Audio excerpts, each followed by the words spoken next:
Oh, okay. But a lot of what people drop off is furniture. Well, that metal, like, I think it still be scratched. Yeah. Yeah, just don't, basically, just don't throw it in. I mean, generally, we'll always have volunteers there who will say, you know, we'll set it to the side for the scrappers to come by and pick it up, but. Yeah, we'll have people working around there to help out. But you gotta be living in the 18 zone or, No, just, if you can bring it by, bring it by. oh. Yeah, we don't check IDs at the door. I remember years ago, they did it on Barker, 27th Street. That's it. And I'm living on 28th Street, it's still is, they, almost 15 years ago. And he called me, actually, we got there around here with my ID, I was doing some Luther Wood, but I was doing a porch up there. And he was like, you live around here? I said, yeah, you got ID? I said, yeah. And I'm like, is it a problem? No, but we will make sure you ain't from another area, you can't come in and just, feel free to just jump in the jumper, yeah, I'm like, okay, that's what I'm saying. Well, I didn't stop it, but once they was pulling the car, see, you worried, yeah, I live right around the corner. So, I'm like, okay. We generally don't have major issues. Like, once in a while, we'll get people who are like cleared out of house, they try to dump a whole bunch of stuff. Yeah. But, no, we generally, Yeah, that's a wood first come, porch. first come, first served. Is that one done? We are up and running, it's just a single dumpster. Okay. So just to reiterate for the camera, Dumpster day is May 16th, starting at 8 a.m., probably at 2709 Barclay Street, so 2700 block of Barclay. It says 8 to 12. Sometimes they're late, sometimes they're early, but that's it. That's where we're able to. Yeah, it was 6:30 last time, but we asked for 8 o'clock. Isaac, do you want to talk about the garden? yeah, I'll just say a couple quick words. Our last round of planting in the garden, 10 a.m., May 17th, we get our seeds, our seedlings from the farm lines in Baltimore. Those come in a week from today, which we will be getting together to put tomatoes, cucumbers, squash, all the good stuff. We'll put those in the garden. Feel free to come by. If you want to know more, feel free to talk to me afterwards. I can make myself available and, answer any questions about the garden. But it's a good time. If people hang out, it's pretty low key. We accept people with all levels of knowledge and experience. And, yeah. Cool. Maybe we can pass it to BPD if we're waiting on. Yeah, They're not coming. no. Rob's not gonna make it. The planters, we're still working on getting the specifics. Okay. But, so we'll put the word out later. Okay, great. So then we can pass it over to. Yep. Afternoon. Good afternoon to all again. Officer Danley. As you can see, I have two new officers here. Can you introduce yourself? This is the community. I'm Officer Tobin. I'm with the Northern District as well. We're new to this unit. Yes. I'm Officer Benia. We just pretty much just finished field training. I work in the Northern District too, and we got the ATO to work with the NCO unit. So we're going to be around for the next few months to help you guys out. Thank you. Thank you. Yep, you can see them around for the next maybe month or so, helping out between here and there. So Sergeant Oliva is on another meeting right now, so he couldn't make it to get here. I will read out the start for the 28 days. We start homicide, we got 0 compared to last year, which was 0. Shooting, we got 0 compared to last year, which is 0. Rape, we have 0 compared to last year, which is 0.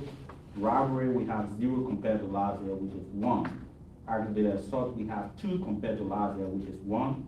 Out of the aggravated assault, 1 was a domestic, and the other one was a random person attacked somebody. Burglary, we have 3 compared to last year, which was 2. Larceny, shoplifting, that's where we get hit. Super high, the community got hit. 2511 Greenmount.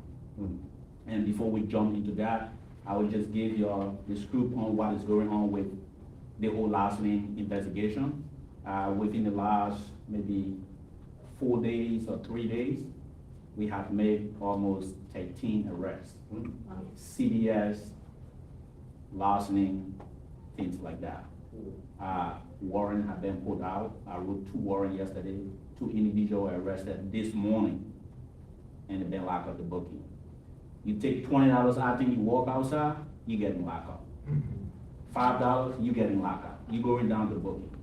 So we have a whole unit, on my car, officer sitting right there, on my car, so they don't know. They walk in, and the clerk in the place will have another walking, talking, and be like, yeah, we have one shot with me here.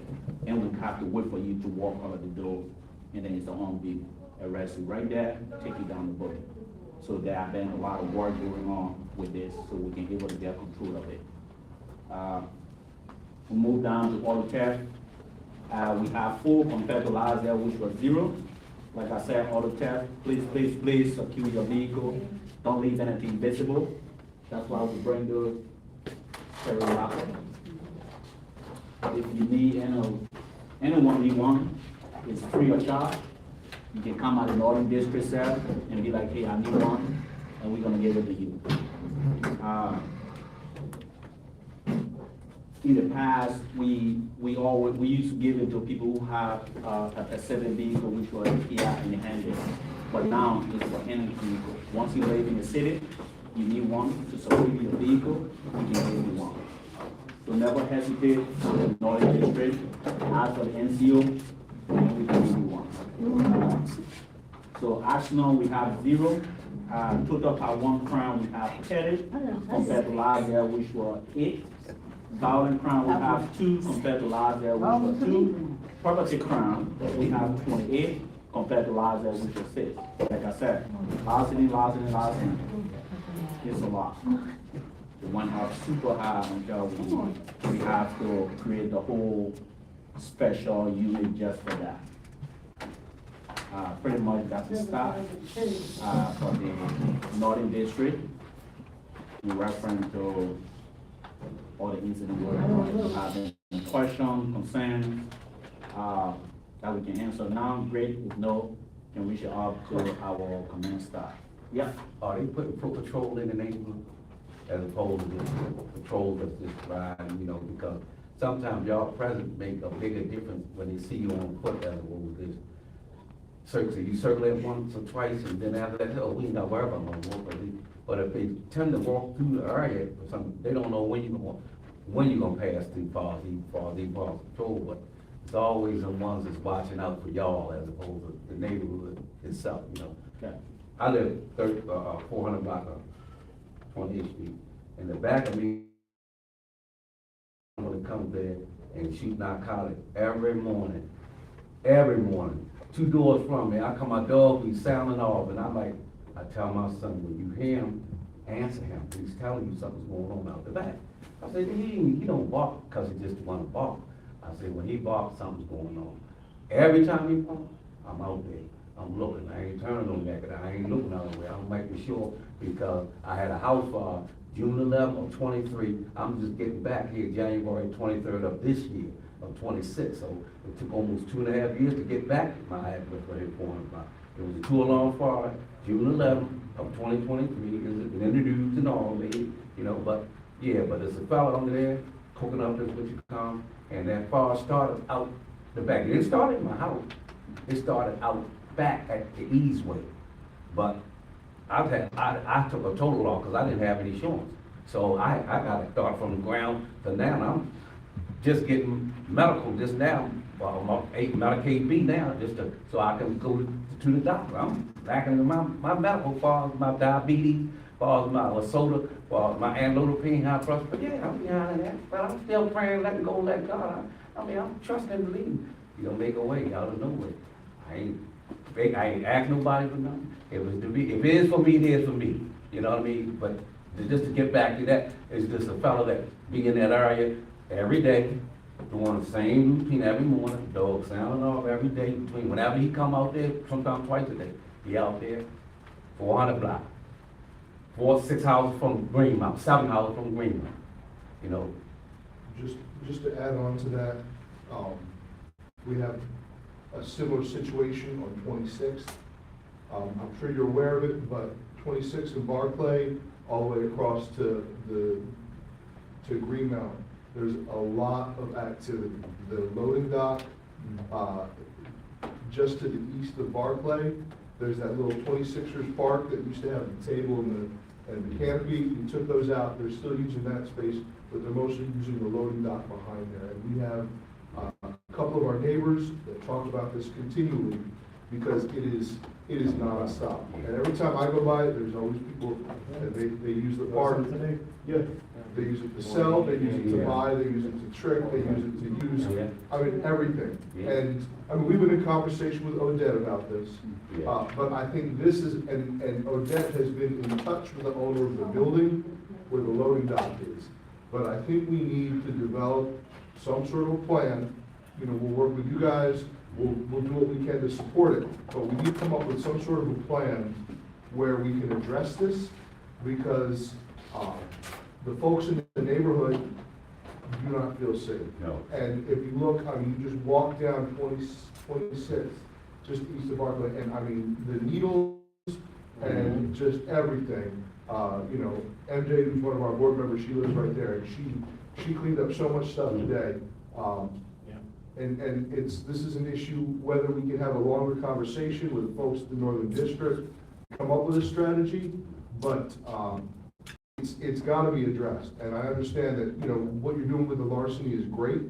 I don't think it's connected, I think it's but maybe it is, maybe it's some of the same people selling and stealing, but regardless, the community association has been trying to figure out what to do with the park space, and I'll talk about that in a minute. But in the meantime, we also need to figure out what to do with the folks that are using that space for all of those activities. Which comes back to the walking patrols. And another dimension to that, and to go in that same direction, is the walking patrols were something that Northern offered itself. No. And You you asked the question. guys said you were gonna start patrols. Well, Two different times. You said it in December, you said it in February. so not cutting you off. No, A foot patrol wall, on foot, officer will have to be in the vehicle because one, when we look at the constant, how many officers are working a shift? The Northern District is huge. It's not even, the officer can even cover the entire district. So even I was there some part of last month, back there, at the same place they're talking about. Two individuals were in the car and we thought they were duty. So I kind of parked in front of them and walk over. But they actually showed me their license and everything they had. They found another, maybe the city, they work along with the city, help people to get health care, like the homeless, and the housings and things like that. So, and they explained everything to me. They had flyers and we're helping people giving them waters and all that. And I said, okay, I said, no, we got a call in reference to people selling, giving, I think that's why I came over to make sure. They said, oh no, we help the people to get health care, like place to stay, things like that. I said, all right. And we'll need those people too. I will get on foot at the moment for the time, they will walk around, but we will not have, I can guarantee you, maybe the department will come out with some plan about having permanent foot patrol people walking around for hours, but the officers is on his post, which is 27 posts, we all the posts have number. Right. So he monitoring 2511 Green Mound, that whole corridor, and then he will come there, he probably gonna walk around for like maybe 2-3 minutes, and then make sure the place is safe. You have back, because call coming out, you have back in your car, you go. Two, the Northern District have 2 officers for the NCO and 1 supervisor. The 2 officers cover the entire district, not just one. So someday we like all the way Park High, we down York Road doing things back and forth. Our shift start at 9 a.m. and our shift end at 5:30 p.m. You see, that's one of the problems. We miss things when it happens, like he said. Sure. I said, call 911 and report things like that, because they will track this information. That individual, if he live there and you keep calling 911 and reporting this, when it go up the chain and reach to that point where he need to get either a citation, the city have to visit the place and be like, hey, this is what happening, because in the past we have history of fire, right? They will go back and put up the history and see how many calls have been called to that address. And what I want to say is that we do know that Northern and the larger, BBD in general, right, like the staffing issues and the things, and it's a big city, very widespread. And so we're not, we're never trying to say that, like, we don't think that Northern or the larger force isn't doing what they're supposed to do or saying things. It's just, it's just to kind of augment what he said, that, Yeah. even if it's not like a planned, scheduled, just every now and then, right? Yeah. Having an officer, just like, even if you're on 27, you're on post 27, Yeah. Drive do through there. a quick walk. Yeah, Do it between just a that. little bit, at least because it makes people think, you never know. I agree. But we also establish a community relationship with the people, that's not just seeing you ride by. We don't, hey, officers gotta get out and, hey, I'm officer, I work this district. Other than call you when there's a problem, I don't think, y'all ain't problem solving, can't solve it all, but just to be on the same page with the people that live in about the community, whereas, hey, officer, by the way, we having a meeting here, and if he ain't aware, if she ain't aware, okay, well, hey, we got an officer, they do come here to them and attend a meeting, but on the next meeting, I like to say this, we having complaints about X, Y, and Z.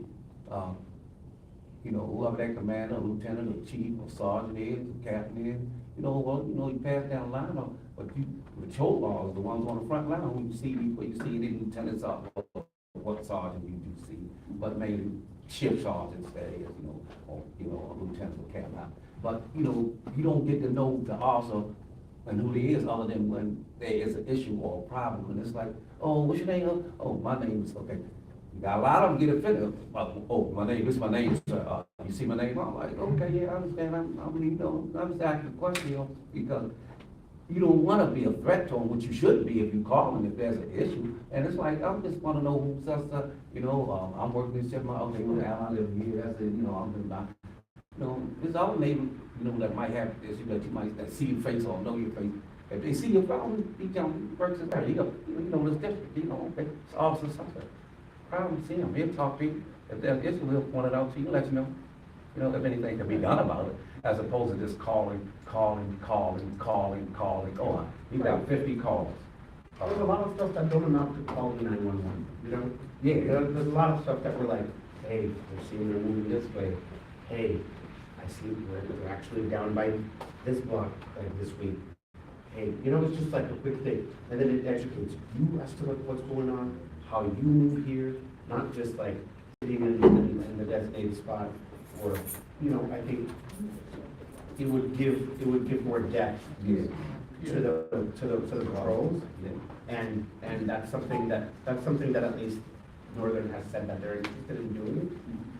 And so, we're waiting, we want it, it's more a matter of how you guys can accommodate that, would be great. It's like something between like 311 and 911, there's gotta be Right. like a middle. There has to be a middle ground. I agree, yeah, like I said, I'm not disputing, I'll reach it up to the command chain again, try to reinforce the message to go up. But one thing he said, the individuals live, I showed he lived there. So that's how you have to build a report on somebody, especially for him, because that's his resident. So if somebody sits in front of the house and drink, I'm not going to handle it. So we want to build a report on you. Because if I walk by and just say to stop, something come up tomorrow and the citizen, people to write in, get a citation, get a notice, or whatever they need to do to him, they will need to build a report. Where's the report? And then they will put up that entire call log and be like, yes, you have XYZ amount of call on this address, which is alarming. Then the report have been built from that. That's why I was trying to tell him, like, call 911, make a complaint. Well, 311, you call 311, 911. yes, and it can still track on They it. say if you see something, say something. Say But something. sometimes you're scared to say something because it's like, I live around this neighborhood and I'm like, well, I'm gonna wonder who's gonna be trying to come in my door the next time, and, or who's gonna assault me. And it's like, okay, well, I know quite a few officers that work with PCD, but relatives as well, but friends too as well. But, and you hear small talk among them. barely how short the office is. I mean, last I heard it was 500, 600. That's not counting those who are out, those who are, you know, so quite naturally, you ain't got enough to really to run Baltimore City. And so when they put this information out, crime go up, it don't go down. And it's like, if y'all know y'all that short, why would they advertise something of that nature? Because that you put everybody in harm's way. Because then when you got special events like downtown, it ties up the officers because you gotta put them on, and then whatever help that they get from other jurisdictions, Baltimore County, but some that they reaching out to other private entities to try to get the support. I mean, when they tell us Baltimore don't have this, Baltimore don't have that, you got people that look at the news and, or the phone and they say, yeah, this worldwide, this thing here, well, they created this was all over, so when they know this, oh, how many short days it on, oh man, people do things for distraction and attention. Oh, you get so many calls, officers run here, how many they got running or walking, when you get a call here, you got 3 or 4 officers there, but then you got other issues going on now, that's like, you know, knowing you ain't got enough to run, they don't have enough to run Baltimore City. Not you can say per se, but we talking about the officers itself. I mean, I see it, I know it, I hear it. So for the sake of time, mainly, you know, if that's something that like the neighbors had heard that Northern was interested in doing, we're very interested, we would like to see 1 or even 2 food patrols a month, that'd be great. And then the other point was, the wrong way on 27. In December, we had a 12-year-old hit by a car. Last I heard, he was on his 5th surgery for his leg. And we have been on this for 2 years now. Wow. It's constant. Today, for the first time in a long time, the fire department did it again. Firehouse, what's the firehouse? Yeah, but they did it again. They had stopped. We had talked to the chief was like, I'm on it, and to be fair, the cop cars and the fire department trucks were not doing it again. Today they did it again. DPW does it, cars. We're talking 12, 15, 16, 18 per day. A kid got hit. We need a car at least a couple hours, not all the time forever, but there needs something. And we're thinking, if people know that they're gonna get if 1, 2, 4, 5 people get a ticket, it'll start going down a little bit. We just need a car in the morning or sometimes in the afternoon, catch a few, be loud about the fact that people are getting caught. It's really bad. Yeah. 27th between Guilford Summer, and you got Barkley. it, yeah. I sit on my porch for an hour, I see 5. It's constant. All right. They don't respect it. They don't That's care. right. I'll reach it back because you mentioned that some part of, I think the beginning of the year or something like that. Yeah. And Officer McBride, Yeah. myself, and Sergeant Oliva, we were here like bright and early in the morning, especially during school hour, when the kid come into school. And it was a lot of car stuff we make, give people citations and things like that. But we have to come in the morning, before the shift and get that And done. it's not possible during the day, I know that. Yeah. But, you know, And sometimes we drive through, see that, as soon as they see the cop car, they're not gonna come, right? Sure. They're gonna drive a different place. And I go to all the park on our street, I make a stop there, I walk around, take pictures and all, text it to my supervisor, be like, hey, the place is clear, as right now, as I'm speaking, I just doing a walkthrough to make sure everything's safe. I was there the other day, they were working We have a neighbor getting on done. the car. They were changing the basketball court net and other things there. I talked to the guys who were doing the work, took picture, and just let them know what was going on. so if you guys have any recommendations as well, we'd love to hear it. Yeah. What Can we the can city do. install a camera there? I mean, there's cameras everywhere else in the city. It's unlikely, Yeah, I because think it's a they- small street. It's just what the one. Yeah. But is there a way for us, like you were saying, like building a case against like the people on 26th Street, freezing drugs? Is there like a similar like thing we could be doing for traffic violations? Like just to keep an official count or something of like how That often would this help, happens? right. That would help us like get it addressed by the city.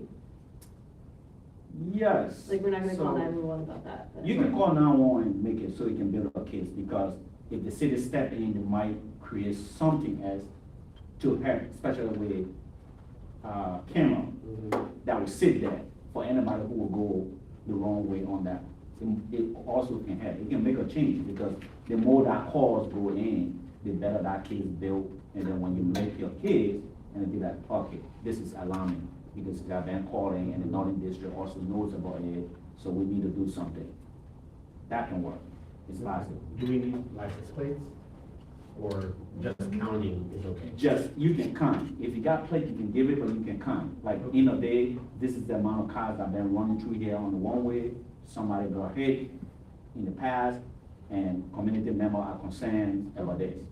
So you can build something like that, so the city can also have a concern about it, and now they're going off the chain, and they'll be like, hey, we gotta do something about it. Just real quick, if you wanna send it to night shift, free eats, 28th Street, catching speeders on 28th Street at night, especially around like 8 to like 2 in the morning.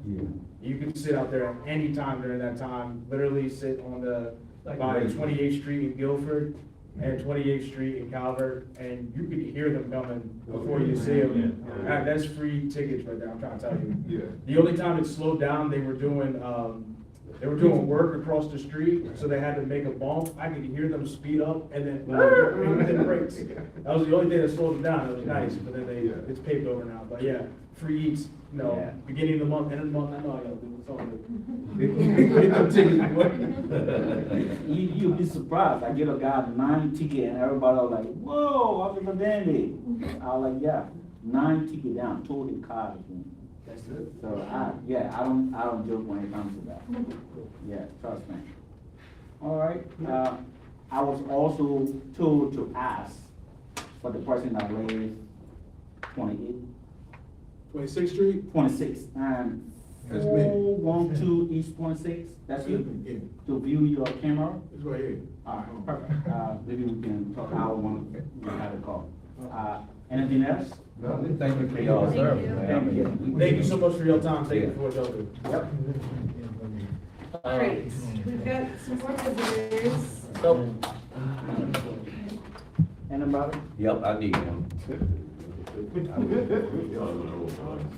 Thank Thank you. you, I appreciate that. Thank you very much. Anybody more? Oh, yeah. And You we'll just mentioned about water, get one. I came when they don't die. All right, we've got more visitors here. We've got some people here to talk about solar. You wanna- Yeah, I'll do an Okay. intro. So, this is something I've been wanting to do for like the last year or so. Home solar is super affordable, it's super smart, it's a great idea. And I always wanted to do a theme where we just bring in some people to talk about what that looks like. And then with gas prices, and you know those gas prices, it's not just the gasoline, it's gonna be fuel oil, it's gonna be heating costs, it's gonna be natural gas, everything, it's all gonna go up. And so I figured there's not a better time than now, to think about, installing home solar. And, so I have the privilege and I think excitement of, two guests, two different situations. A very old family friend of mine, actually, Irving, does home installation. He actually did the solar panels on Izzy's roof. Izzy couldn't be here, he might make it in a little bit. But so he knows what it takes to put solar panels on the houses in our neighborhood. I mean, the flat roof Baltimore row homes, they're not like unique to Baltimore, but it's a distinct style of putting on solar. And he's done it in our neighborhood, he knows what it takes. And then we also have a colleague from Baltimore Civic Works who does, they have a special program, income controlled. I know there's only, about 20 of us here tonight, but I want you guys to be ambassadors for this, for both opportunities. Talk to your neighbors, because Civic Works has a special program. I'm gonna throw to Civic Works first, because you said you've got 5 minutes, and then there might be some Q&A, and then we'll hand it over to Irving. But yeah, let's take it away, talk about some solar. And then I got a few words also for folks who are not homeowners, a couple other interesting things that are developing, that we could talk about too. All right, so I'm Nev with Civil Works Energy Program, and we have about 2 to 3 different offers here today. Our first offer, of course, if you know, is community solar. So we partner with Neighborhood Sun. So you can receive about a 10% off your electrical portion of your bill with no installation of solar.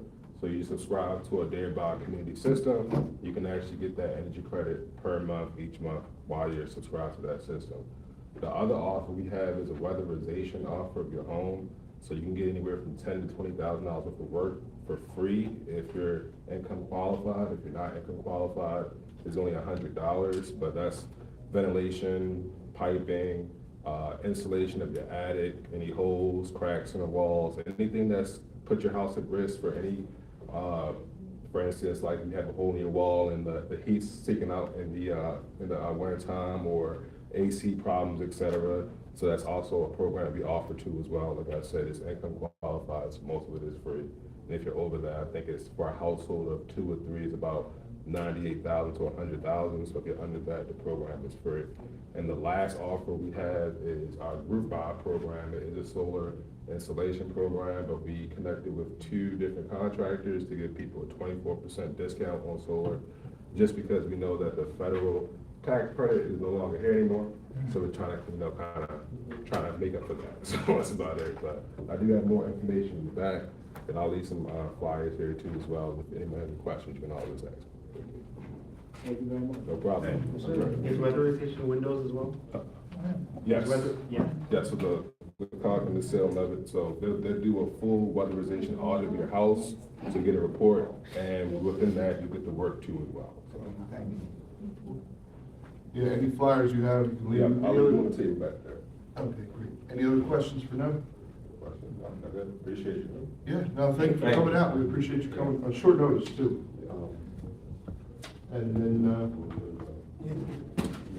Irving Young, who, like I said, he did the solar panels on Izzy's roof. Go ahead, yeah. We're not. Tell us a little bit. Yeah, my name's Irvin Young. It's our family business. We do solar. We do a lot of solar work in the district, Washington DC. So we're very familiar with flat roofs, and we've done a lot of that. Coolest thing, though, I think, is Isaac and I were talking, and I'm just writing down. And Isaac Morrison, are you related to? I have a friend named Marvin Morrison. And he said, Marvin was my dad. And I haven't seen Marvin for, I don't know, 30 years. It just so happened that he's calling me, I'm on the phone. He could have answered a bunch of different, other people could have answered the phone. But it was just kind of nice. So it was a warm reunion. His parents, alive, but my wife and I really blessed us. So that said, I don't want to start crying. Let's talk about the program as it is now. We can put solar on any flat roof. If you're a homeowner, if you're a renter, then about 40% of your bill if we do this. It's a kind of a lease. So I did I did Isaac's as an example. I don't know if can I use your numbers? Yeah. I gave him my power bill, so he could give you an example. So we did one so that you could see how it would shake out. But it's about 40%. You're paying about 21 cents a watt right now. If you sign up for the program that we have, and you can buy it, but if you're going to lease it, you're going to pay 14 cents a watt instead of 21 cents a watt. 21 cents a watt is going to grow. The 14 cents a watt is going to stay. Stay just period. So I think it's 15 years. It's the contract that I'll check it because it's a very new program. Some of these things are just rolling them out because of the federal money that's gone now. So we've been working on trying to get some ways that we can introduce Maryland to more of the products and what's available. So that's pretty, yes, sir. Is there any knowing whether or not they're gonna bring that federal money back for this program, or y'all just being the LLC, right? Yeah, it's good. We've been doing some studying. Yeah. So so if you have an LLC, or if you have a business, or if it's a church, school, a business, the federal money is still available for another little bit longer. It's very positive to churches.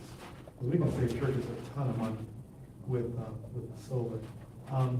There is another program that Maryland has it's $750 per 1,000 kilowatts. Okay. So Mr. Morrison's system that we did for his is 8,200 kilowatt system. So he would get $750 times 8. So whatever that number, in your case, it's $6,198 is what Isaac would get back from the state.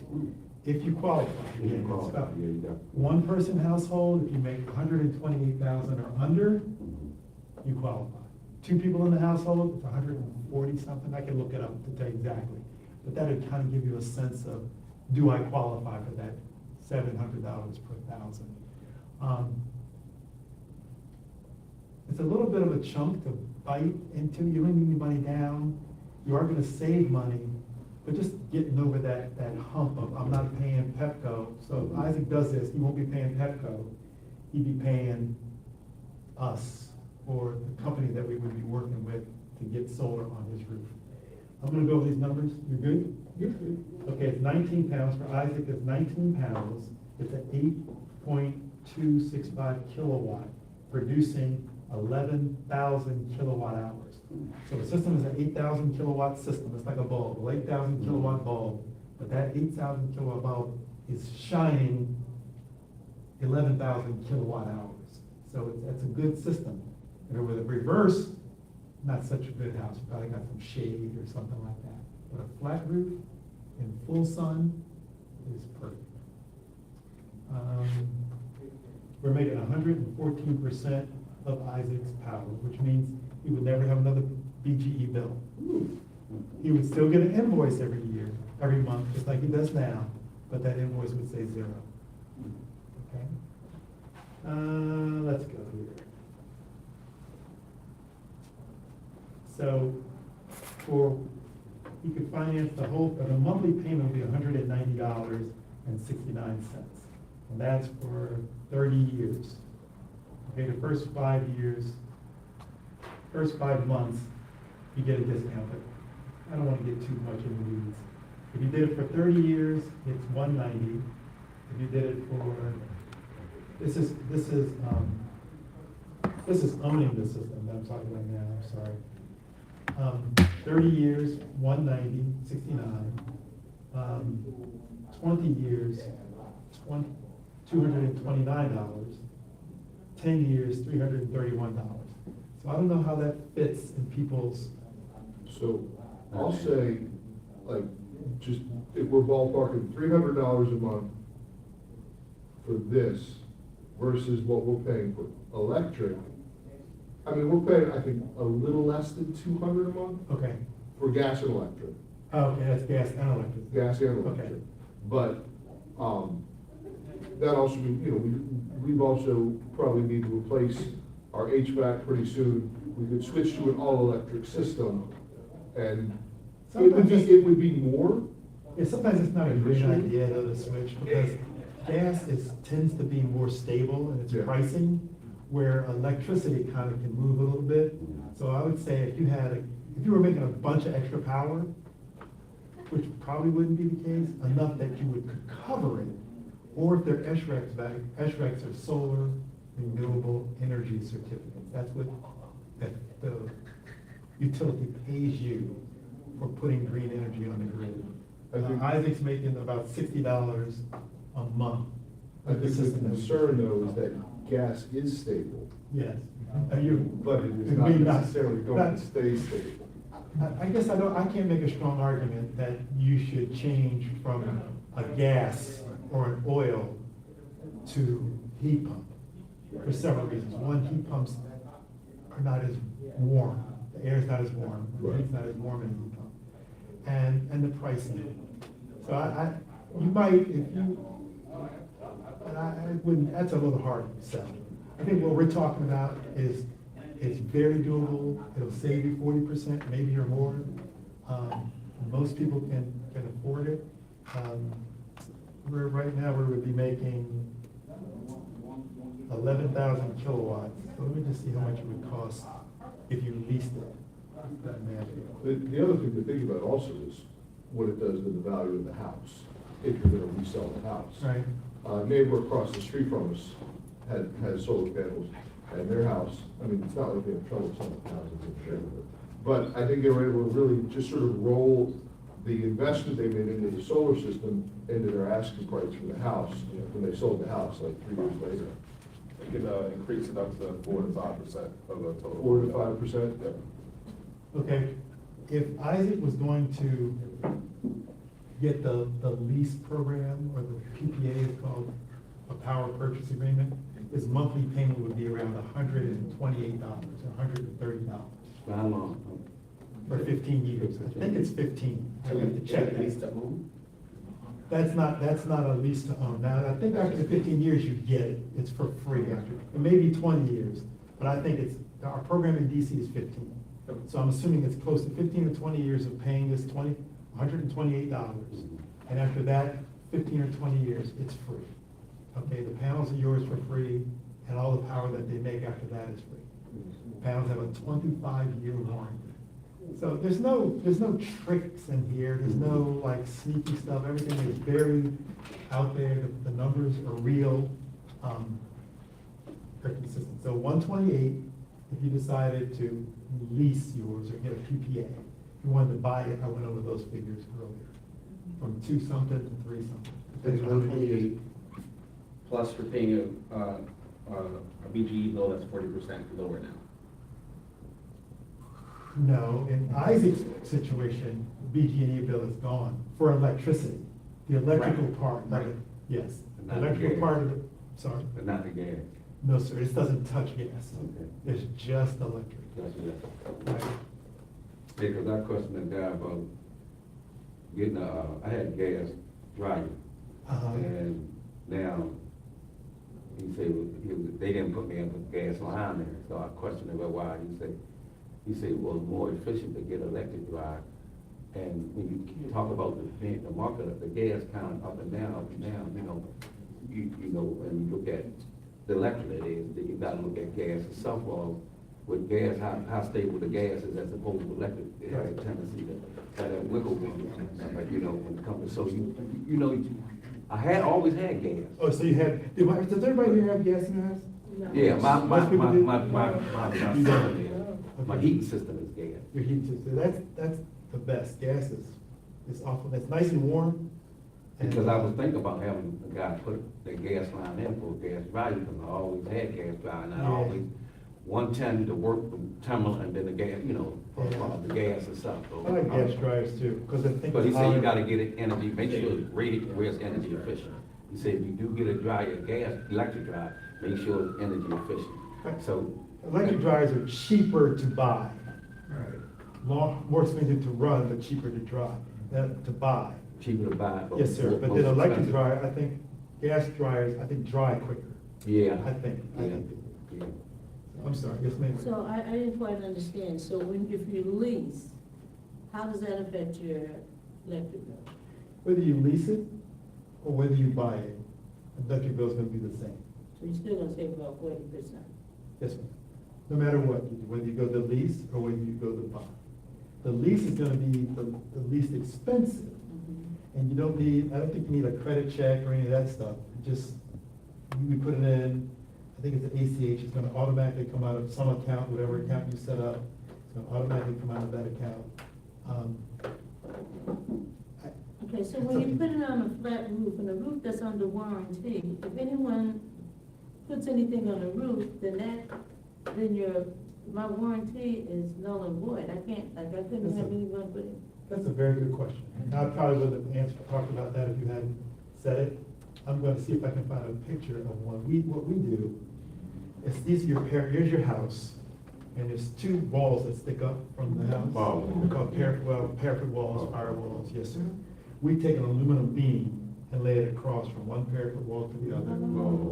So they actually sit above, we don't touch the roof. We have to walk on the roof to put the beams on, but we don't have to. They're not drilled into We the. do not drill into that roof. We do not, no.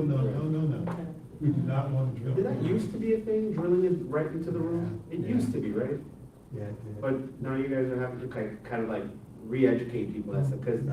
when I started seeing, they were drilled right into the roof. Yeah, we drill into the roof, if it's a pitch roof. Sure. If it's a pitch roof, we do, we take up the shingle, put a boot under it, you've seen those, like those Mhm. registered boots where the pipe comes up with the boot under it, we use that boot, and those never leak. I can tell you, they never, ever, ever leak. Sometimes flat roofs leak, because flat roofs are flat and water just sits up there sometimes, I don't know if you've ever seen it, it just sits up there. So if we have a leak problem, it's usually not the solar, it's usually just a low spot in the roof. We end up fixing it because we were the last ones on the roof, so we get blamed for it, but, that said, that's usually not the problem. I'm sorry. Well, I was saying, that was good business, you gotta fix it, We usually do because it's too much hassle to, I don't wanna fight with a customer. Like, it wasn't our fault, we didn't do it, how can we were the last ones on the roof wasn't leaking before, now we put up it leaking. So, but generally speaking, that's not an issue, with leaks. For the install, how close do you have to be to like the street? We have like a little bit of like a side yard, like do you have to, I don't know, do you need like a crane to get up Oh, there, oh. like? Usually, we can, rarely ever use cranes, just ladders, and the solar panels are light enough that one guy can carry two up a ladder. So they're about 30 pounds, 40 pounds per panel. So now, you and I might not carry them up on the ladder. And then I'm in a house that's like 3 units. 3 units? Yeah, like apartments. 3 different meters, 1 meter. Yeah, 3 meters. Yeah. How does that work? So generally speaking, we only do about, smallest is 12 per meter. Now, we might make an exception in a situation like that. If we have the whole, and we got all 3 people that signed up, we can do that. So you have to have buy-in from each. You do, because what happens is the person that owns the bill, that's their bill, and they have to give approval, even though they don't own the house, we have to get approval from the bill owner, who's the account owner. Right. So, it works. Yes, sir. Yeah, so, I guess when you were mentioning the pricing when it comes to leasing versus owning, it was like 15 years for the lease at, what was the price? I really want to check that to be sure, 15 or Okay. 20, something like that, yes, sir. Because I feel that like if you end up owning after the lease, then what's the incentive to buying, if there is any? You get the SRECs, the credits, the $60 a month, you get that. You don't have that, that's pretty much probably it. The credits you get. So on the same level, Yeah. just jotting down, some of the numbers. If it's something like 190 for 30 years to own, and it's like 128 for 15 to 20, you're saying like the $60 a month credit would take that 190 for 30 years to own down to 130? I'm not saying that because we can't control that part. We can't Okay. control how much that $60, that's the governor, whatever Maryland is offering at the time.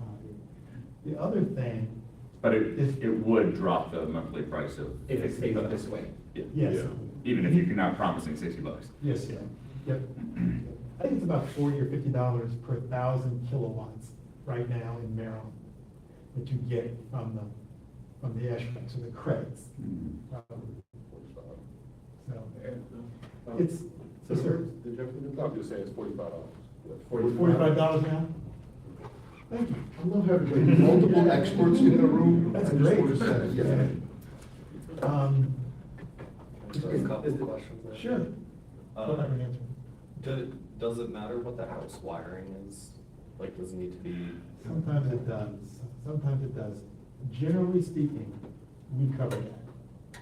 So if you got a breaker box that's fine, and you don't have to go to breakers, we don't need it for the solar. If you have a breaker box that's full, and we need to put a sub panel in, we'll just do that. Well, like, if the house is on 110 versus 220, You can still do it, it's still fine, that's why I was talking about blowing breakers. If you felt like every time you plug the microwave and the toaster in, you're blowing a breaker, you need some help, you need to upgrade the panel box, and that'd be on you. We can do it, but we would have to charge something for that. It's usually a little bit cheaper if we do it, because we've already got the permit pulled, we've got a full-time electrician that we license and works for us.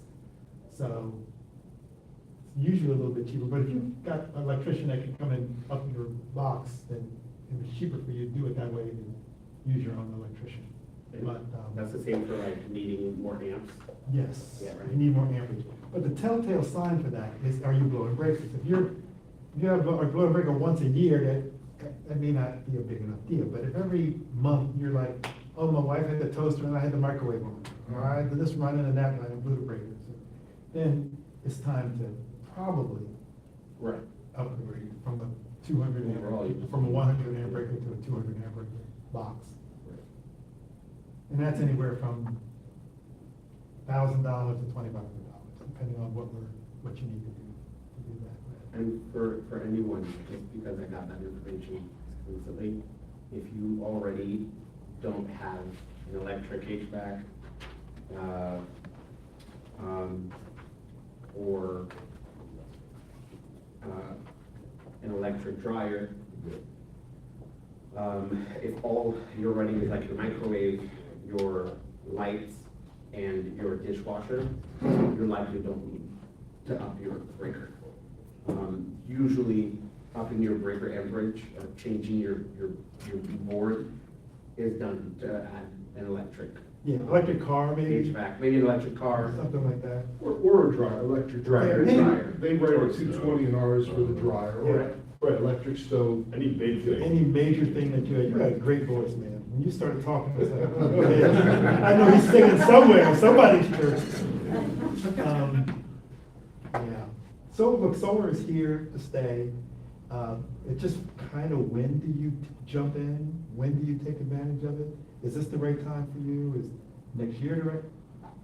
It's hard to tell with the administrations politically if the money's gonna come back. Who knows who's gonna win, what kind of motivation that the next president's gonna have to do anything with green energy or, but it's here, it's relatively cheap. If I can say it's gonna be 40% cheaper than BGE, the electrical part of BGE, that's cheap, compared to, Would you all be willing to draft us a sort of like FAQ, sort of like one pager based on kind of an average house in Harwood? I think we have that. So you have my power bill. You could even, whatever you write up for that, or whatever you wrote up for that, if you have notes, you might be able to just sort of convert that to a handy guy who will get Izzy to talk about. Izzy this. sent me the details of his system to talk about. This is Okay. when make it. I'm gonna also pass my phone around, so these are, That's fine, it's, I This house. I give full consent. that's what it looks like. That's a picture, superimposed picture of solar panels. Now, do you have, I have So- Izzy's details. You guys did Izzy's house okay, over on. so it's probably, can I Matthews. see the picture? Is it? I don't know the pictures, he just like wrote me. Numbers. He just Oh, sent okay, me. the numbers, sure. Yeah. He's coming back from a vacation, so he was gonna say a few words, but he's probably still on the road, unfortunately. One thing on Izzy's notes is a credit or an incentive from Baltimore City. Did you know about that? I don't know if it is. Okay, I think he said it was tied to his property tax. Is it? What is it? Okay. I don't know all the details, but I can. Okay. Yeah, okay. He listed the incentives that he got. He got the federal incentive, which was a tax break Yeah. before that went away, but that's gone. He got the Maryland, the incentive from Maryland, and then he got one from the city, and he said that came out of his property taxes. Okay, good. Yeah. Did you say how much, what the percentage was Yeah. for the tax, for the office property tax? He just said 2.5K. I don't know if that's a percentage or. That sounds like $2,500. Yeah, Yeah, but I okay. don't know how that was calculated, like, we'll So look that- at that. So that, Sure. so that's not a cash, you don't get that money, they just take it off your bill and Right. your tax burden for that year. Yeah, and so the Gotcha. federal was like a tax Yeah. break also. No, the federal was actually money. Oh, was it? Yeah, they actually mailed you a check when you filed your tax. Okay. My understanding was they were both. You still could get tax benefits, but the rebates were, just straight out of money, and the Yeah. rebates are absolutely gone. Yeah. 30% tax credit, money rebate. You had, when you filed your taxes, if your taxes were zero, your federal taxes were zero, and you were getting $3,000 back from 30% or whatever, you get $3,000. You got a check, Or you okay. can do whatever you want. And- Most people pay it on their. Yeah, their put it towards bill. those, right, sure, okay. Just see if anything else. Oh, what happened? That's one. And Isaac looks like he has a pretty good roof too. That's the other thing. That's, Is that- So that's, pretty standard. Okay. that's a question that I had, even if you're not drilling into the, like, you're not drilling into the roof, there's typically, right, so this is the question, there's typically like a plan if I would need to replace my roof or get roof work done, that you could help me like move the panels to Yes. get roof work done and put them back? Generally speaking, the way, when we do it in DC, it's one time for free. Over a 15-year period, we'll take the panels off one time. You can fix your roof, put a new roof on, and then put them back on. I will say that if you put solar on your roof and you've got a decent roof, the solar will help preserve the roof a little bit, because the sun is what kills the roof. Yeah. And the solar is gonna take that first hit of the sun. What's a decent roof to you? Like how old? That is, well, that you still have at least 5 or 6 years left in the roof. I don't think you want to put a roof, this costs everybody money. Yeah. I'd rather, let's put a new roof on, it's gonna cost some money, but you gotta put a new roof on anyway, it's gonna be now or later. If you say we can't afford it now. And what I think what we do is add I think it's a 2% escalator on top of that 14 cents, so that we can put the roof on for you. And the reason I'm hesitating is because I don't have all this data. It's so new for us. We're just trying to work it out. But these numbers, what I'm saying, the 14%, that's real. I just don't know, like, if we have to add a roof. I've been told it's 2% more every year to cover the roof. And that might work. If the roof's gonna cost $6,000-$7,000 and you don't have it, Yeah. it might be able to. Yeah, So instead of you paying $120, $28, whatever it was, you might pay $135. Right, rolling it all So up. that would cover the roof over a 15-year period, and Right.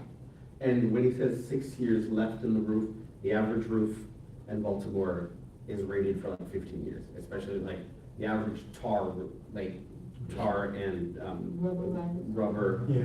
roof, Bitumen. because of what Bitumen. most of us have, Yeah. it's roughly about 15, 16 years.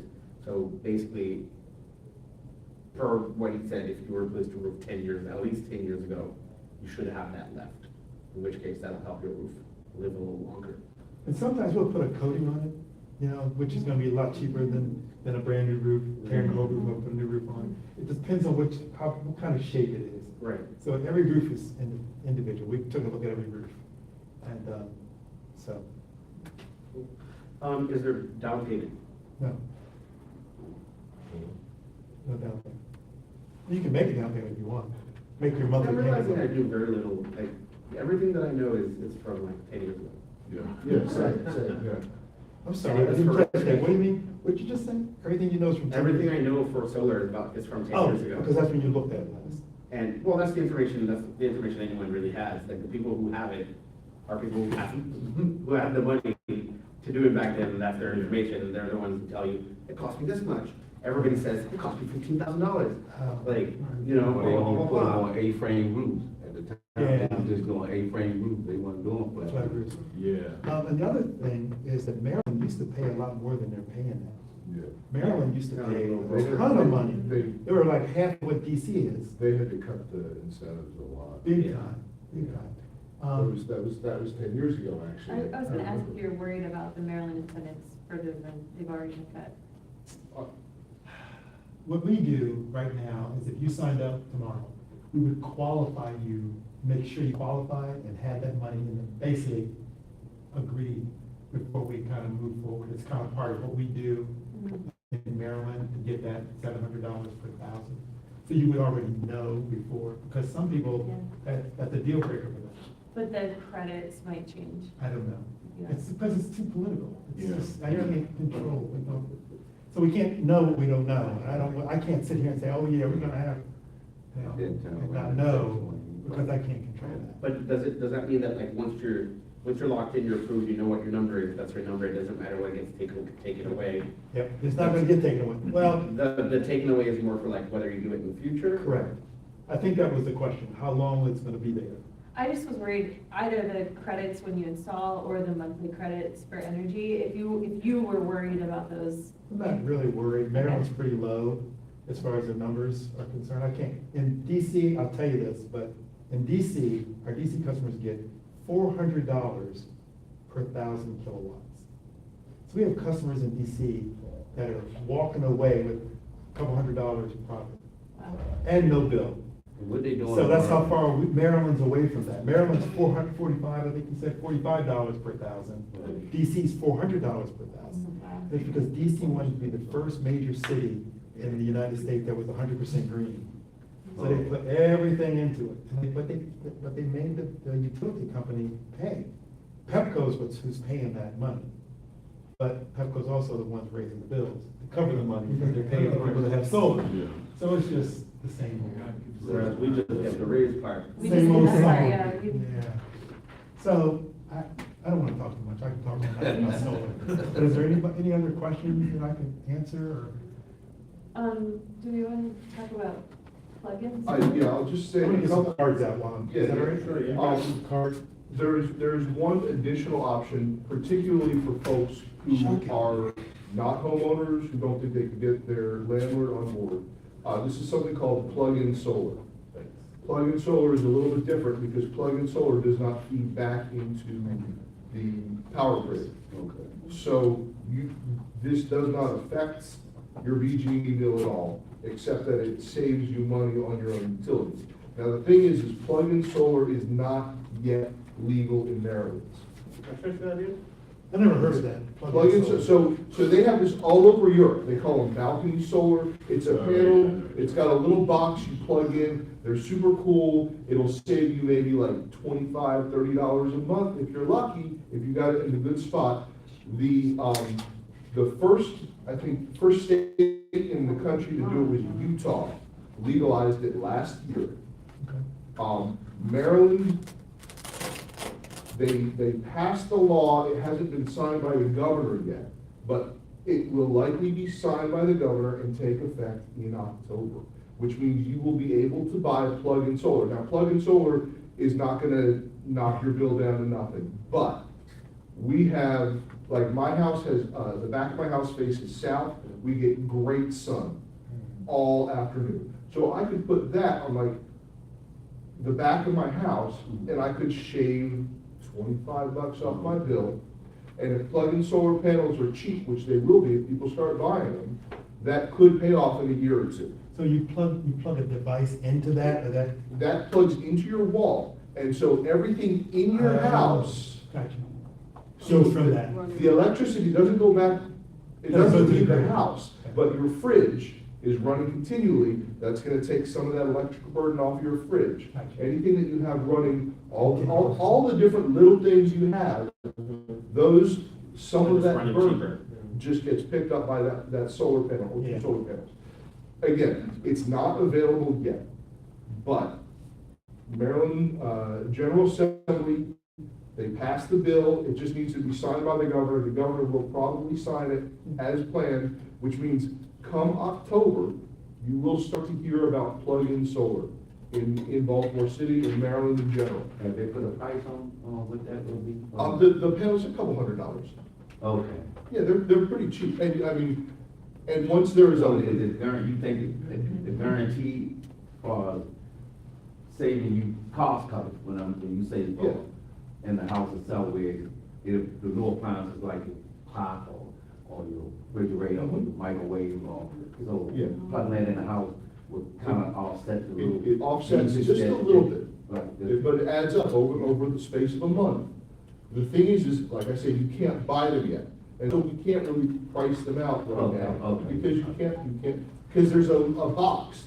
The thing is anytime you're generating solar, you're generating electricity. And BG&E, understandably, is paranoid that if there's a power line cut, and they've got somebody working on the power lines when there's no power, and then there's electricity coming from somewhere, they're putting the electrical workers at risk. They're It's called putting their- backfeeding. Yeah, Exactly. We're concerned about that as well, is And- that if something happens, you have to put a And- breaker in there Mhm. that will turn the system off. so it doesn't backfeed in the line Exactly. and hurt someone. Hi, everybody, sorry to Oh, be sorry. late, and I'm sorry if if you already talked about this. But have we talked about community solar at all? So Civic Works was here, he talked a little bit about Okay. buying in, like, yes. Yeah, I mean, I think it makes sense to maybe think about like, you know, the school just put a new roof on. Can we put tons of solar panels on the roof? And the savings that they get then spreads to everybody in the neighborhood. I mean, there's a town in Prince George's County that's completely off the grid because they put solar panels on the warehouse. So the expense is not to the resident to put solar panels on, right? But you'd still get all of the savings. So one of the things that Irv was saying Yeah. earlier is that churches, and you said what? Schools, churches, any big buildings, anything Yeah. like that. There's a couple of things out there. Some are called crefts, where they actually, the building can put it on there, and then they can sell power. They Right. kind of get a team of people, say, will you sign up for our cref, will you sign up, will you sign up? And then they lower your rate. So there's a bunch of products like that. They're not widely available right now. Instead of Maryland getting that energy from Pennsylvania and Michigan up, obviously, Right. we don't have our own power grid, we can cut Pennsylvania out and up in Michigan, where we get power from them, as opposed to having our own substations there, use up, you know. We're a small town, so we Part of gotta the work problem it. is that it's so, the property is so expensive here. Land is so valuable, people aren't gonna put solar panels on when they get a DC has house. always been expensive to live. I have a similar question about, like group purchasing or like neighborhood purchasing. If like neighbors want to go in on solar, is there any, there was like a while ago, there were programs like that, but I don't know if those are still Yeah, there. you mean like if you said in this group here, 5 people want to put solar on their roof, then we give them a better price if we do it all together, that Yeah. kind of thing. I think we probably could, I don't want to promise something, Yeah. it's not gonna, I can't say it'd be great. Yeah. It might be $1,000 cheaper, or something Okay. like that, because we're gonna be in the neighborhood, we're gonna get everybody one time, Mhm. we're gonna put it on everybody's roof one day, we're gonna get it done and out. So I think we could do something with that. Okay. But let's see how that would shake out, how many people it was gonna be, is it gonna be 2 people, 4 people? And do that. Everybody has my phone number. If they have any, don't hesitate, it's my cell, don't hesitate to call me, and we can talk about it some more. If there's anything else that I could, yes, sir. I just had one last sort of question, comment, just to confirm, as far as like backflow risks, unless you put a battery in your house, if there's a power outage in your neighborhood, your house does not stay on just because you have solar panels, It unless does you not. have battery storage. Correct. Yeah, okay. The batteries are very, very, very expensive. Yeah. And part of the reason is because of that switch I talked about putting in there, that you have to have that switch in so that when the power does go off and your battery's running your house, power comes back on, it needs to be a direction so that you don't have power going. Surge, like you Yeah, said, surge. so those switches are expensive. I think they're like $4,000 for the switch that, Yeah. that has to go in. As somebody who grew up with power cells and inverters and whatnot, it's doing that, is very much an extra cost. Last I knew, which was back in 2015, that I had a house that I was doing that with, batteries were already at the time running like 90 to 100 USD per battery. And for the general use that we need, you need somewhere between 8 and 12 batteries. Batteries are cheaper now. They may be cheaper now. You need an inverter, you need a different like circuit breaker kind of thing, and you need a separate box. I read maybe in the next basically 5 years, batteries are probably gonna be a lot cheaper. Yeah, they've been saying that. Anyways. Every 5 years. Yeah. I want to take a moment, we're down to our last 15 minutes. Odette is here. I do want to make sure she gets a couple minutes. But we have Irving's information. Irving, I'm going to get in touch with you. We'll get Please. together for coffee sometime. Yeah, that'd be great. It's great to see you again. Thank you all for your Thank time. you. Don't hesitate to call if you need anything. And just 2 quick items to mention before we toss to Odette. 2 exciting updates. Sorry, 26ers Park, 26 in Barclay. We took on an adopt-a-lot for half of that space. The other half is owned by a woman who has a real estate company. I talked to her the other day. And she basically said that she is on board with supporting whatever we want to do in terms of making that space more accessible to the community, while at the same time doing whatever changes are necessary to make it less appealing to people who are selling, buying, using drugs, and things like that. So we will be working on that. Probably gonna try to figure out how we can make that, first of all, just a secure place. Make it less attractive to them, and then from there, we're gonna try to figure out what we can do with the space that will be an asset to the community. We're throwing around some different ideas, but we will have more updates on it. The exciting thing though is that we did sign the adopt-a-lot for half of it, and we have an informal agreement. Well, we signed an MOU with this woman 30 years ago. We were supposed to sign another agreement 10 years ago, we never did, but I managed to find her number and talk to her. And she's like, I'm not interested in selling, but if you guys have ideas for how you want this to serve the neighborhood, I'm happy to be a participant. She's gonna get the big property tax. She might as well sell it. I mean, yeah. 40 years Is is she- not enough to not do I nothing? don't know. She's got a real estate company, so like, I don't know. It's not real estate. I don't know, I don't know. More progress, more Anyway, progress. regardless, it's something, and that space has been, I mean, it was great 5 years ago, it was lovely, and now it's a drag. And- Let's just play law. Yeah, well, I'll have a little other conversation, I'll have more updates. The other exciting thing, 437 28th Street, those of you on 28th Street, you know, there's that one vacant lot. There's a house that is not there, just a gap, like a gap on the front of the block. We will be doing an adopt-a-lot for that space. The gentleman that lives just a couple doors down is really excited about turning that into a little pocket park, pollinator pocket park. Community Association is gonna be one of the partners in that, because we are a 501c3, which means he can pursue grants for supplies, plants, benches, things like that. We will be talking to the community more to make sure that it's in line with what people in the neighborhood want, but it is a lovely idea. Right now, it's just a fence, and everything is overgrown, and I'm sure that it's unappealing to the people who live on either side of it. But this is an exciting step for us as a community, where we're actually now like taking, able to take a little bit more of an active role. With the adopt-a-lot, we have a bit more discretion over what happens with these spaces, and we can actually do things. And so that's, those are the two updates as far as properties. We will have more updates as we start moving through the development process, throwing ideas around, which we will be doing more of. But that's what I got. Other than that, with a little more than 10 minutes, Odette, great to see you. I know you've been going constantly. So. Yeah, it's been one of those days. Hi, everybody. Good Hello. to see you all. Sorry to have been a little late to the meeting. I do want to talk about the little property that we just were talking about. That is an example of the in-rem foreclosure process that I brought to Baltimore and that we've been doing as our acquisition. It was privately owned, and it only 28th Street. yeah, and it only took us 6 months to acquire it, which I know sounds like a long time, but it's not. It really just took a little bit of time. So I'm glad that that happened and that we're making a go of it. So that's amazing. So a couple updates. It is tax sale season. So I sent letters to people who are still on the tax sale list. If you got a letter from me, you don't have to say anything today, but please contact me so that we can help with making sure that your home does not end up in tax sale.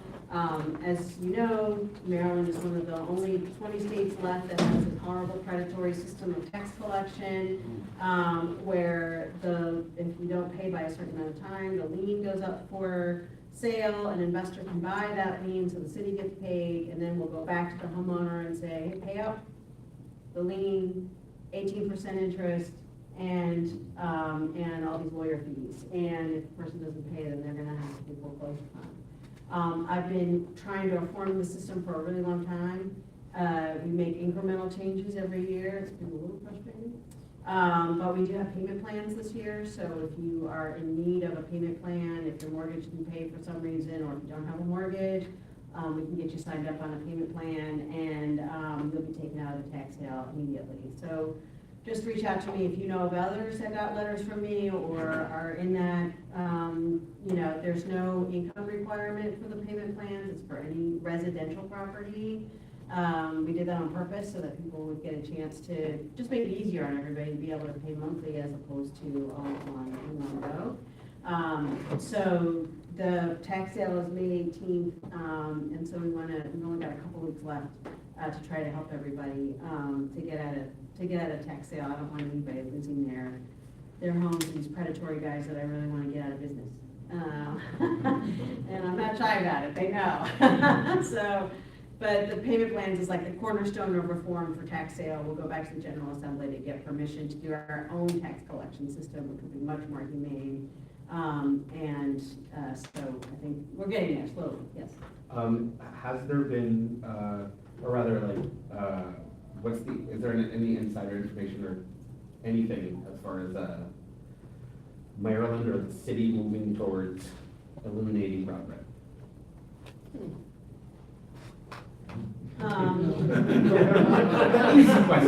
Easy question. I know. Ground rent is it's such an ancient thing that should have been dealt with years ago, right? So the only step that the General Assembly took recently was that in order for these ground rent holders to actually collect, they have to have their ground rent registered. So if your ground rent is not registered, then you can't actually collect the ground rent. We actually encourage everybody to redeem their ground rent, so it's yours. If there's some assistance out there from some of these companies, these free legal associations to help. I would love to just get rid of it. It has to be enacted by the state in order to do that, not the city. Yeah.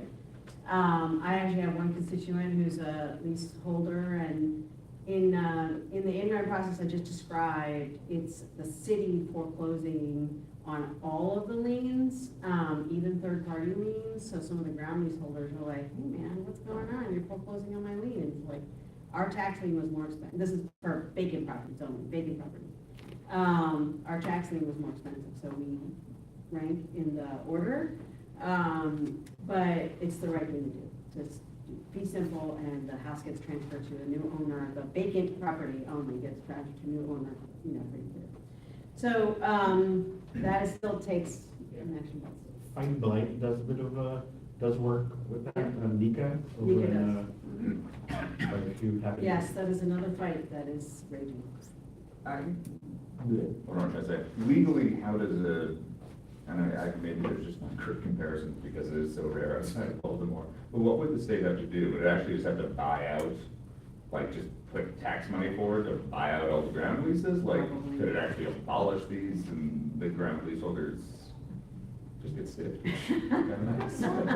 Why is the argument that the larger public needs to build and not? Like, why? Yeah, I mean, Just 'cause- How do they get all that's all money? part of the discussion right now in terms of what to do about it. It's not just in Baltimore City, it's statewide. Yeah. And it's just a pre-Civil War, ridiculous, another way to screw the poor people. Like, that's a fact. Yeah, that is still a war raging, and if y'all want to join, let me know, and we'll. It was apparently to reduce the burden. At the time it was created to help people afford homeowning, in which case, before the property taxes were basically what they were, the person who owned the ground rent charged you a little bit of something and paid the larger ground rent. But now it's in addition to everything you pay. Because in 300 years, things have changed a little bit. Right. But it was apparently, believe it or not, supposed to be a homeowning incentive for that. But also, there's still families, old Baltimore families that own swaths of land that still own the ground rent, so it's a big mess. Yeah. You can pay your ground rent. You can redeem the ground rent, you can pay it in full, and it's yours, and you don't have to worry about it. Yep. My mom had a ground rent, and every year, since she's been demented, last 7 years, I get all her bills, and this ground rent was nominal, but ridiculous Yeah. for $90 a all the year. years that she's owned the house. Yeah. Uh-huh. So So I, yes, people can absolutely buy the whole thing out. yeah, So you did that? I so that paid it's- it, yeah, I did, so she owns the ground now. That's perfect.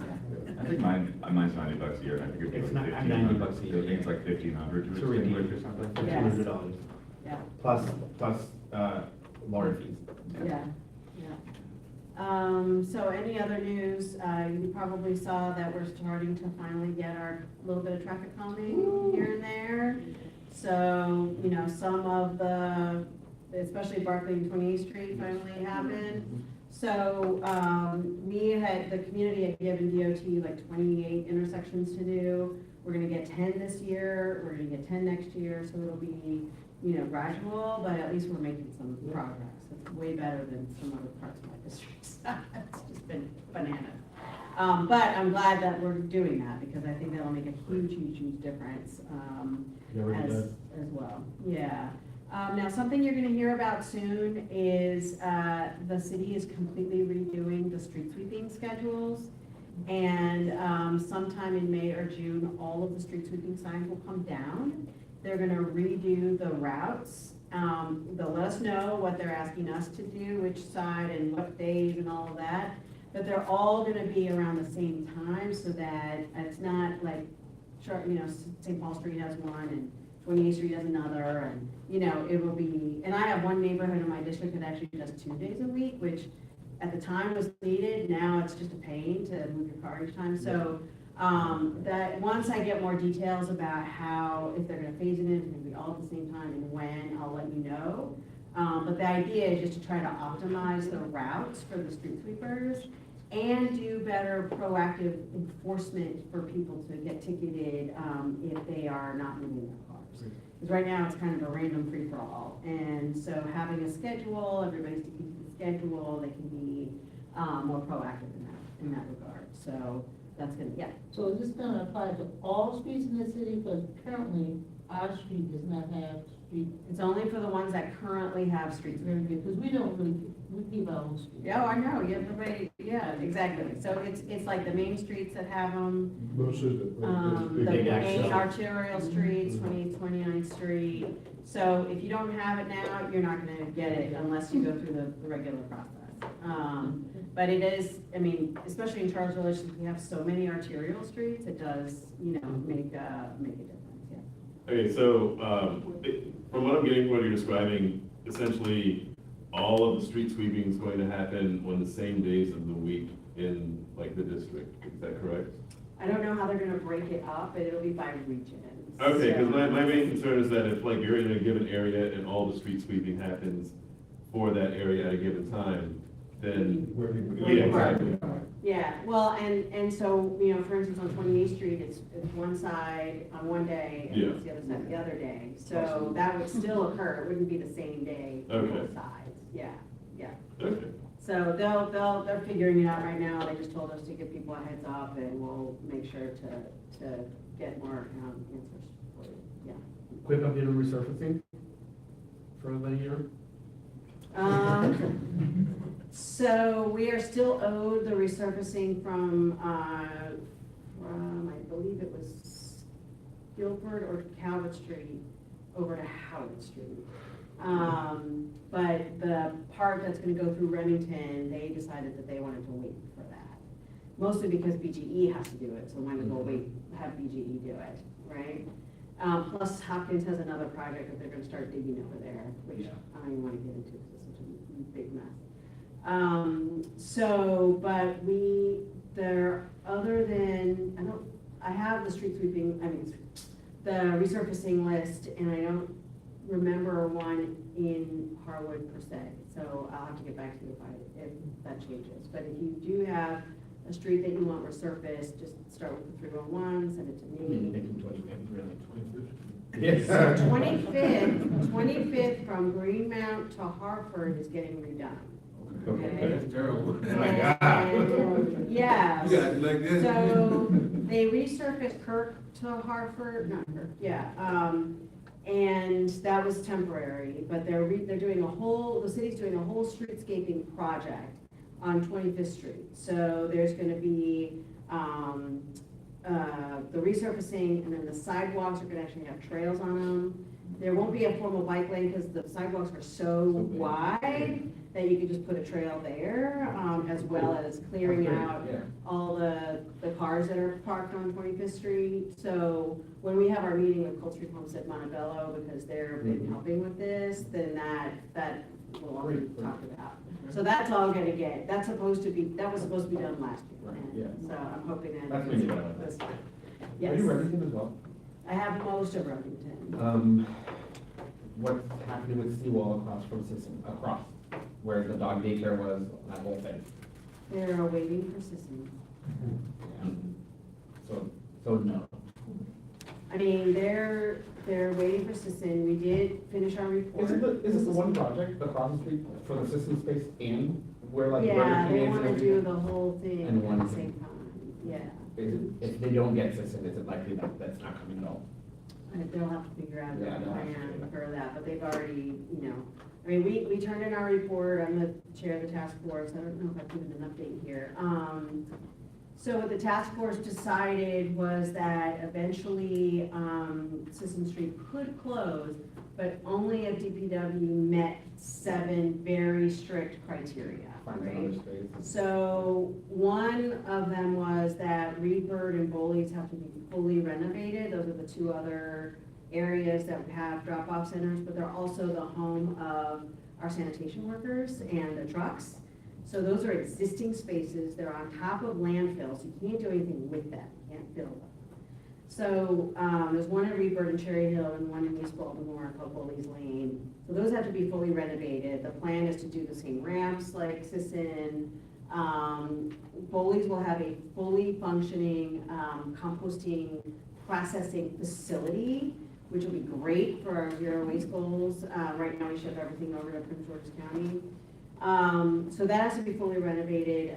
We are not moving Sisson, one of the recommendations is to move some things to North Baltimore area, so that the York Road site, on 41st and York Road, which is a Department of General Services site, would have one trash dumpster and one recycling dumpster, very limited basis. Because if Sisson closes, there wouldn't be anything for North Baltimore, so that would be part of that, and the benefits districts will use that site. Hazardous household waste will, by next summer, would move from Sisson to Bowley's and another spot in North Baltimore. We laid out very specific criteria as to where it should be, which is not a black neighborhood. It needs to be in North Baltimore. It used to be collected at Poly. And people thought that would be a great idea to still have it at Poly, but then we go through the records and like the Poly parents were all upset. I mean, it can't just sit there. It's a truck that gets it and then they drive off, right? It's not like it's leaking all over the place. Anyway, so hazardous waste, because, on hazardous waste days, the traffic is insane over at Sisson.